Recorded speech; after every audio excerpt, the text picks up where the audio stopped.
We continue to write into the books of law our determination to be a better nation than we were before. President Harry S. Truman integrated the armed forces in 1948, granting to every person willing to die for his country the respect of protection while serving it. The barrier of discrimination by public accommodations and the denial of employment had to be broken.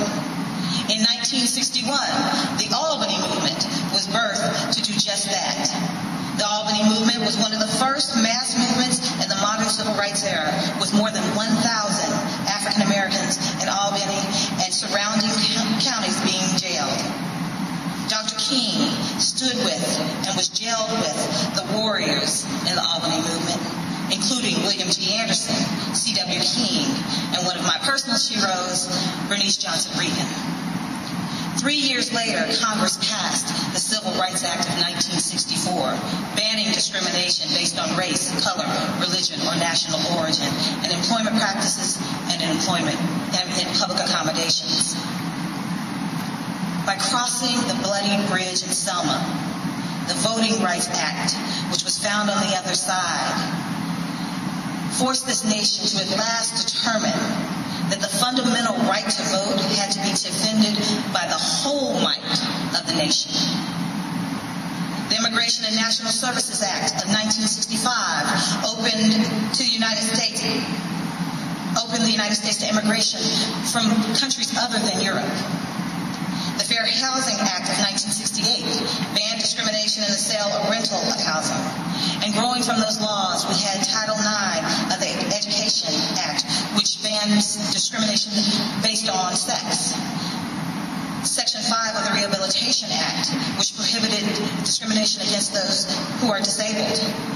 Title II of the American Disabilities Act, and the Age Discrimination Act of 1975.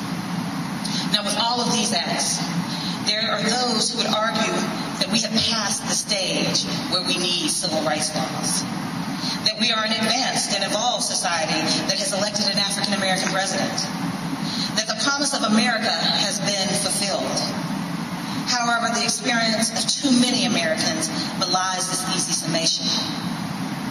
In an era when education changes futures, the achievement gap between children of color and white children persists, and children from low-income families continue to lag behind. Across our nation, poor people and people of color languish in jail for failure to make bail and are denied access to attorneys and to the courts. On the front pages of our newspapers, we publicly grapple with the question of how we will treat newcomers to our nation and how we will rebuild the trust between our citizens and those sworn to protect us. They are, none of them, easy questions, but they are conversations that must be had if we are to build bridges and break barriers in pursuit of the American dream. Yes, some might say that I have broken barriers in being appointed to this position, where I am the first woman to be a federal judge in the Middle District of Georgia. But I know that there are 7 districts here in the U.S. where no woman has ever been appointed as a federal judge. And I am very proud to sit in a courthouse named for civil rights leader C.B. King. But there are still too many Americans for whom civil rights are a myth and justice is just another word. Our laws have come a long way in moving us closer to the dream, but there is much to be done. And as it has always been, it is our job, the citizens, to do this. We must work to ensure that everyone's rights, not our own, are protected. The promise of America will not be realized as long as we see Dr. King as a memory rather than as a demand for action. In order to fulfill this promise, this full measure of justice must be granted to all citizens. As Dr. King taught us, we must cross borders. We must break barriers. We must build bridges. In Dr. King's American Dream address, he told us to become a worldwide society, to see beyond our problems, to go past inferior and superior. He exhorted us to build bridges by continuing to engage in creative protest, or disappointed by the slow pace of things. He told us to serve, because service is the truest path to fulfilling our promise. We have never, in our collective history, had a place where there was past and present. Despite time, the machinations of history, time is fluid and continuous, as the struggle for equality is ever the job of every man, woman, and child. Fulfilling the promise of America is a daily endeavor, not one for the annals of history, but for today's to-do list. Dr. King believed in the promise embedded in the Declaration of Independence, that it could in fact be achieved if we crossed borders, if we broke barriers, if we built bridges. And we take this day not to idolize the man, although he is worthy of our adoration.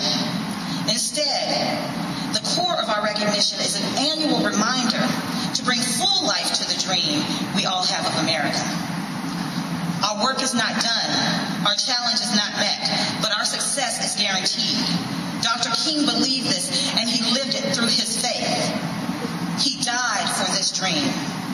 He understood that the journey would be treacherous, the way made rougher by our own failings, and he held fast to his belief that our nation would fulfill the American dream, saying, as we heard earlier, in the way that only he could say it.